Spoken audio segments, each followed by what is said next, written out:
kali ini kita akan mempresentasikan tentang perkembangan masa anak-anak.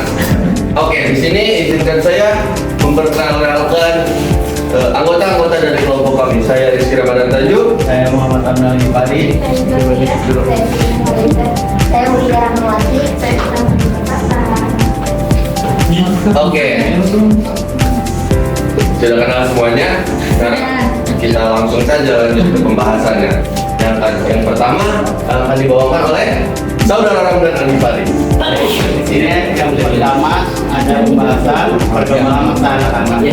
Perkembangan masa anak-anak adalah proses pertumbuhan dan perubahan yang terjadi pada anak dari lahir hingga mencapai usia remaja.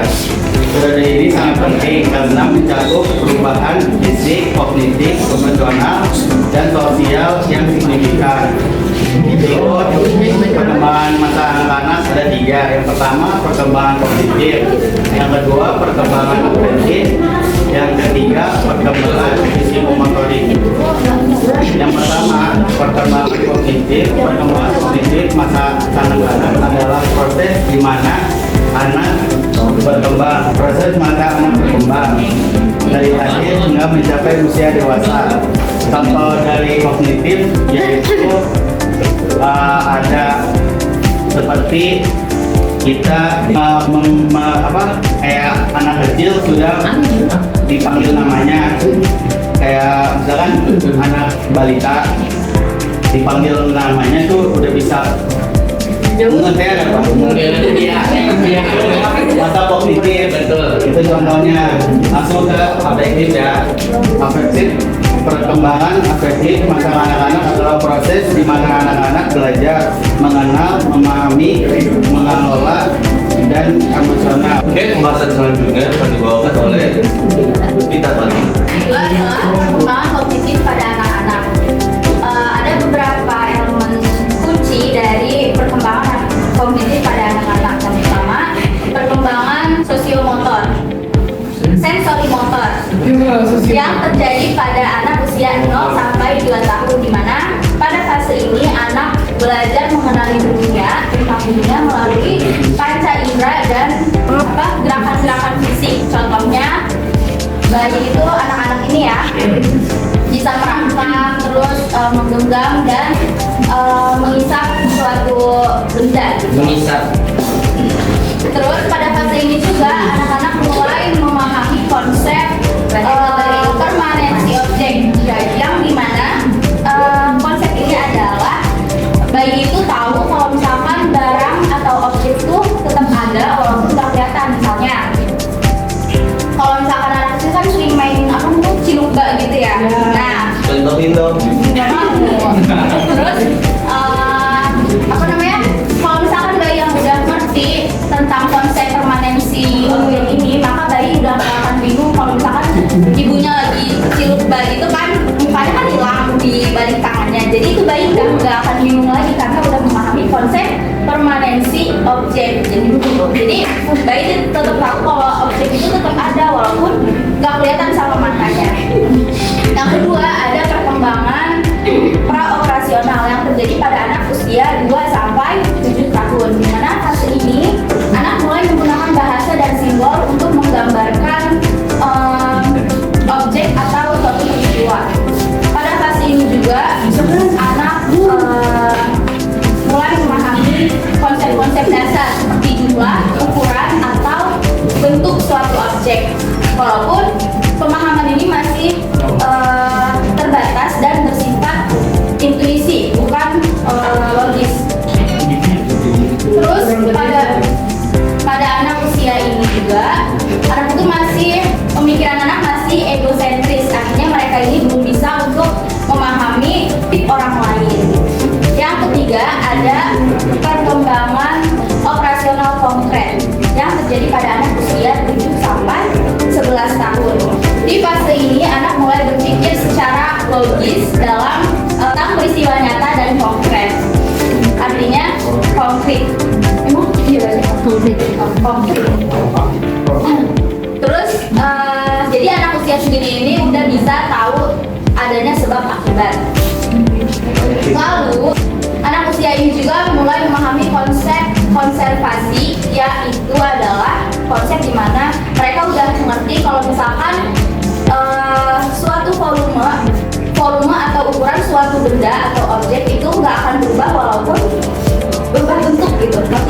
Jadi misalkan dia ada air nih di dalam gelas. Nah, kalau misalkan airnya dituang ke dalam wadah lain, misalkan mangkok gitu, anak usia segini ini udah nggak, mereka tahu kalau misalkan volume air ini nggak berubah gitu, walaupun wadahnya beda. Terus anak usia segini juga udah bisa mengklasifikasikan objek dan mereka mulai bisa menghubungkan satu objek dengan objek yang lainnya. Misal mengklasifikasikan objek itu mengumpulkan objek gitu ya. Misalkan ada gambar macam-macam gitu, acak, ada semangka, ada mobil, ada ikan, ada kuda nil, ada pokoknya segala macam. Nah, mereka ini bisa mengelompokkan objek sesuai misalkan di transportasi yang mana aja, terus hewan yang mana aja, buah-buahan yang mana aja gitu. Terus yang terakhir ada perkembangan operasional formal yang terjadi pada anak usia 11 tahun ke atas.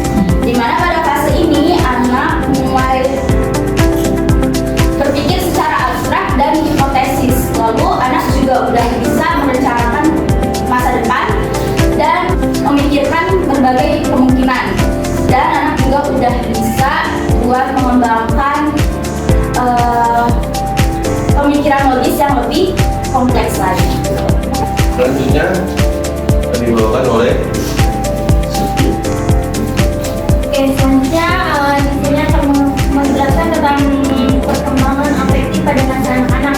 Perlu kita pahami dulu, afektif itu adalah sikap atau respon yang kepada seseorang, baik secara religius, bahagia, sedih atau yang lainnya.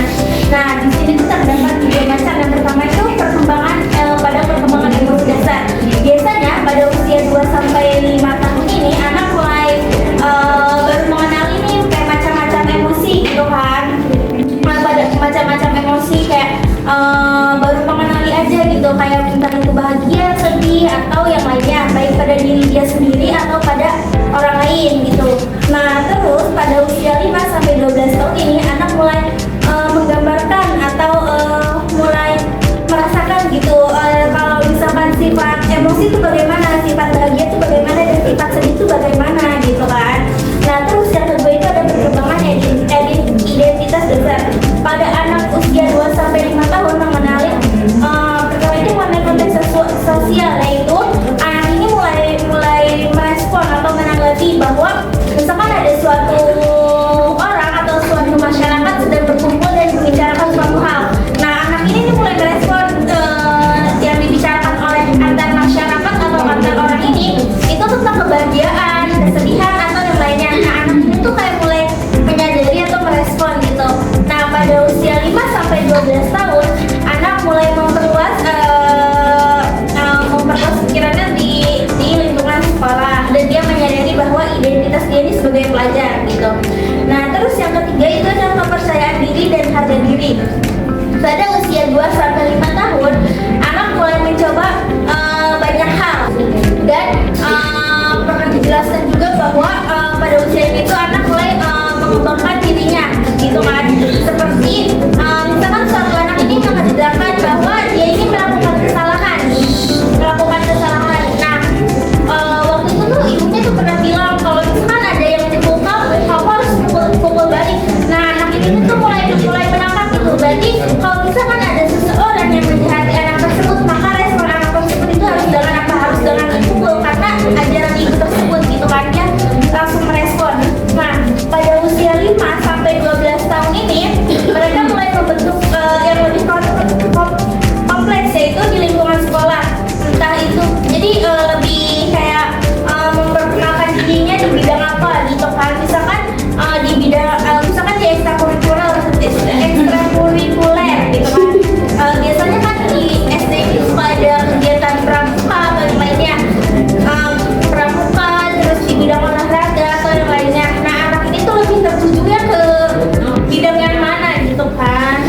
tentang psikomotorik anak. Tapi psikomotorik pada anak itu perkembangan mengontrol gerakan-gerakan melalui kegiatan yang terkoordinasi antara saraf dan otot-otot. Psikomotorik ini terbagi menjadi dua, yaitu motorik kasar dan ada motorik halus. Motorik berkaitan dengan perkembangan keterampilan yang melibatkan otot-otot besar tubuh. Kalau motorik kasar itu otot-otot besar tubuh seperti lengan, kaki, dan batang-batang tubuh. Keterampilan motorik kasar ini meliputi kegiatan seperti merangkak, berjalan, memanjat, berlari, melompat, dan menendang bola. Dan motorik halus berkaitan dengan perkembangan keterampilan otot-otot kecil seperti jari-jari tangan dan saraf-saraf wajah. Motorik halus contoh-contohnya seperti menulis, menggambar, mengancingkan baju misalnya, memegang benda-benda kecil dengan presisi. Seperti itu. Selanjutnya akan dibawakan oleh Selanjutnya itu golden age pada perkembangan pada masa kanak-kanak. Masa golden age atau masa kemasan dalam perkembangan anak itu merujuk pada periode usia 0 sampai 5 tahun yang dianggap sebagai masa paling kritis dan penting dalam membentuk dasar perkembangan anak secara keseluruhan. Pada periode ini, perkembangan fisik, kognitif, emosional, dan sosial berlangsung sangat pesat atau cepat. Berikut ada beberapa aspek penting dalam masa golden age. Yang pertama itu perkembangan otak. Pada masa ini, otak anak mengalami pertumbuhan dan perkembangan yang sangat cepat. Seperti sel-sel saraf dan koneksi antar sel atau sinapsis terbentuk dengan cepat. Yang terjadi dan yang menjadi dasar bagi kemampuan belajar dan fungsi kognitif di masa depan. Yang kedua itu pembentukan karakter dan emosi. Anak mulai mengembangkan ikatan emosional yang kuat dengan orang tua dan pengasuh. Pengalaman pertama mereka dalam berinteraksi dan menerima kasih sayang yang sangat mempengaruhi pembentukan karakter, kepercayaan diri, dan rasa aman. Yang ketiga itu ada perkembangan dewasa. Pada masa ini anak-anak mulai mengembangkan kemampuan bahasa dengan cepat. Mereka melalui memahami dan menggunakan kata-kata, bentuk kalimat, serta mengembangkan kemampuan berkomunikasi. Yang keempat itu ada kemampuan motorik. Anak-anak mengembangkan keterampilan motorik kasar, seperti contohnya itu berjalan, berlari, dan berlompat. Dan motorik halusnya itu contohnya menggenggam benda kecil, menulis, dan menggambar. Yang penting untuk kemandirian dan interaksi dengan lingkungan sekitarnya. Yang kelima itu ada pembelajaran sosial. Anak-anak belajar berinteraksi dengan teman sebaya dan orang dewasa lainnya. Mengembangkan kemampuan bersosialisasi, bekerja sama, dan memecahkan masalah. Yang keenam itu pentingnya stimulasi dan lingkungan yang akan kaya stimulasi seperti bermain, membaca, mendengarkan musik, dan berinteraksi dengan berbagai orang.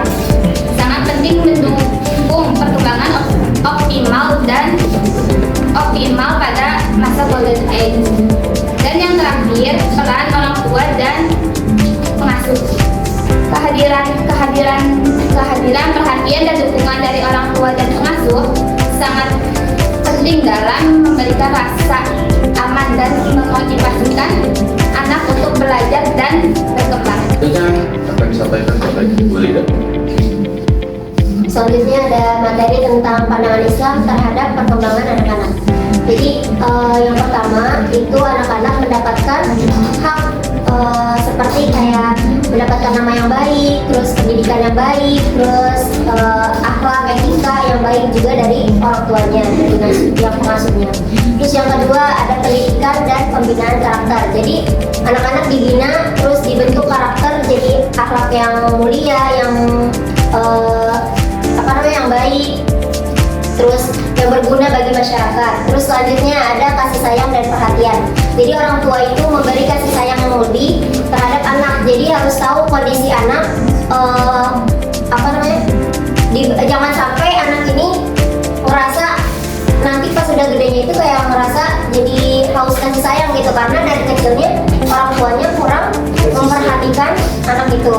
Terus selanjutnya ada pengajaran agama. Jadi di sini anak diajarkan soal membaca Al-Quran, terus nilai-nilai agama seperti sholat, puasa, sedekah kayak gitu. Terus selanjutnya ada hak mendapat asuhan yang baik. Jadi orang tua bertanggung jawab untuk memberikan asuhan yang baik terhadap anak-anaknya.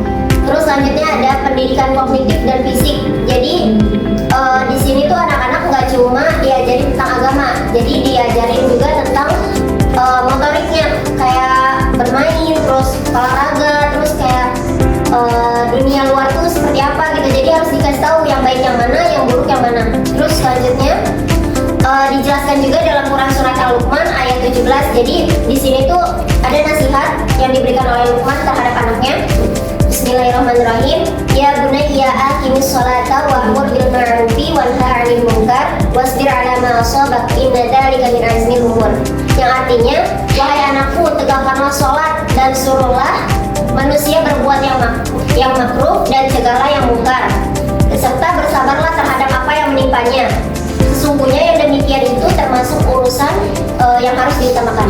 Jadi isi kandungan Quran surat Luqman ini, yang pertama itu mengajarkan tentang tegakkanlah sholat, aqimis sholat. Jadi anak tuh diajarkan gitu tentang kewajiban utama dalam Islam itu, yaitu sholat gitu. Terus yang kedua ada amar ma'ruf nahi mungkar. Jadi anak-anak diajarkan oleh orang tuanya untuk mendorong melakukan dengan kebaikan dan mencegah yang mungkar. Terus selanjutnya ada kesabaran. Jadi anak-anak diajarkan juga tentang kesabaran dengan apa yang mereka rasakan gitu. Ada cobaan atau ujian yang mereka rasakan.